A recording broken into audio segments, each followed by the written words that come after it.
December 7, 1941, began as a perfect Sunday on Oahu. Sunshine, palm trees, and calm waters at Pearl Harbor. American sailors and families enjoyed a peaceful morning, unaware of the danger above. High in the sky, hundreds of Japanese planes approached, their mission a tightly held secret. On the ships, routines continued. Breakfast, flag raising, music from the USS Arizona's band. At 7:55 a.m., everything changed. Japanese planes screamed down, bombs and torpedoes tearing into the fleet.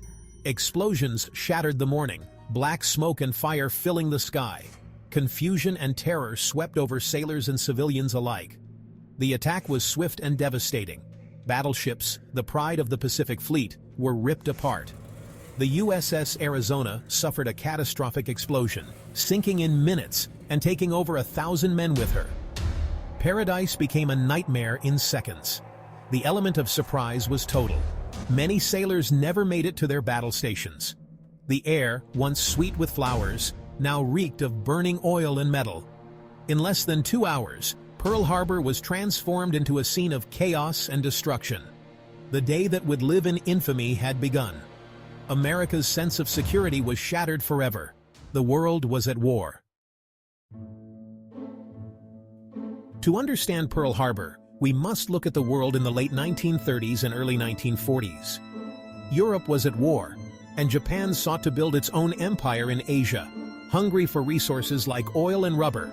The US, alarmed by Japan's aggression, imposed embargoes and froze Japanese assets, cutting off vital oil supplies. Japan faced a choice: abandon its ambitions or go to war for resources. Military leaders, led by Prime Minister Tojo, chose war. Their plan, a surprise attack to cripple the U.S. Pacific Fleet at Pearl Harbor, hoping to buy time for conquest.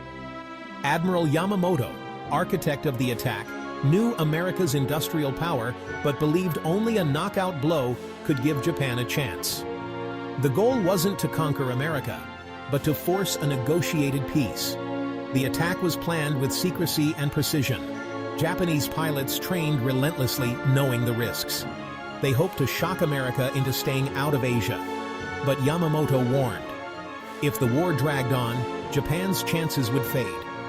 The world was on edge, and the stage was set for disaster. The attack on Pearl Harbor would change everything. The fate of nations hung in the balance. To truly understand Pearl Harbor, we turn to the stories preserved by historians. Two essential books stand out: Day of Infamy and Gordon W. Prange's At Dawn We Slept.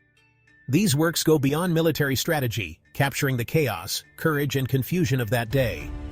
Day of Infamy reconstructs the attack minute by minute, drawing from survivors' voices. At Dawn We Slept explores the diplomatic failures and intelligence breakdowns that led to disaster. Together, they offer both the human experience and the broader context. Reading them is like seeing Pearl Harbor through two lenses, one personal, one panoramic. Only by combining both can we grasp the full impact of that day.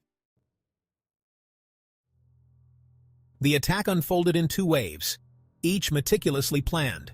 The first wave struck just before 8 a.m. Torpedo bombers targeted battleships, dive bombers rained destruction from above, and fighters strafed airfields.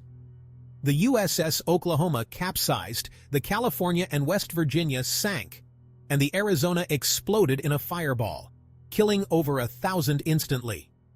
Airfields were devastated. American planes destroyed before they could take off. The Japanese dominated the skies, facing little resistance. A second wave arrived at 9 a.m., finishing the job. More bombs, more destruction. The USS Nevada tried to escape, but was battered and beached to keep the harbor open. By 9:45, the attack was over. In less than 2 hours, Pearl Harbor was left in ruins.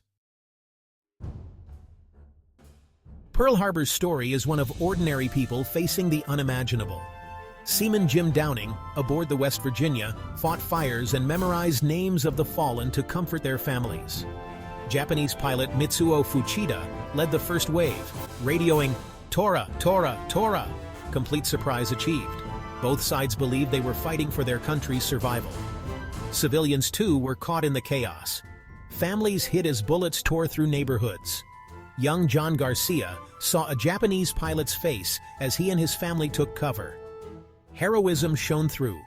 Captain Bennion of the West Virginia, mortally wounded, refused to abandon his post.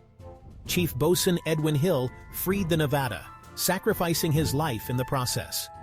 These were not generals, but everyday people showing extraordinary courage. Their stories remind us that history is made by individuals in moments of crisis.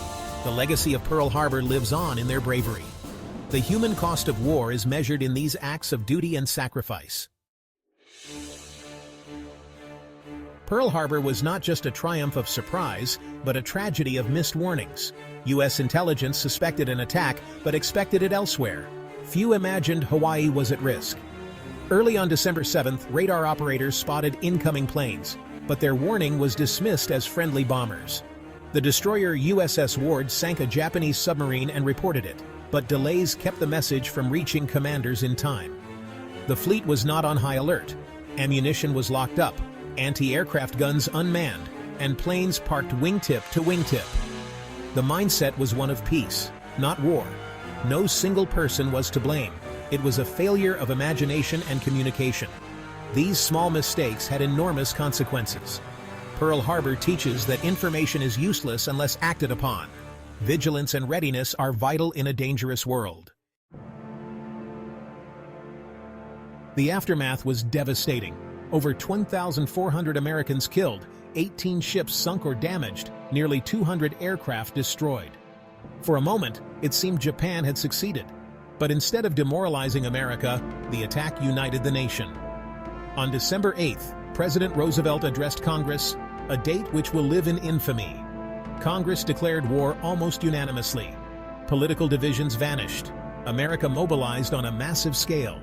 Factories shifted to war production. Shipyards worked non-stop, and millions enlisted.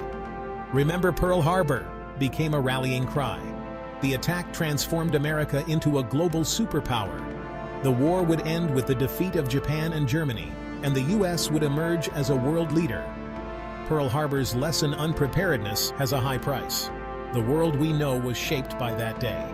The sleeping giant was awake and resolute. 80 years later, Pearl Harbor's lessons endure. The Arizona Memorial stands as a warning against complacency. Vigilance is essential. Intelligence must be shared and acted upon. The attack's human cost reminds us that war is tragedy, not glory. Yet the response showed America's resilience and unity. Remembering Pearl Harbor honors the fallen and commits us to a safer future. The quiet harbor calls us to remain vigilant and strive for peace. The greatest tribute is to build a world where such tragedy never happens again.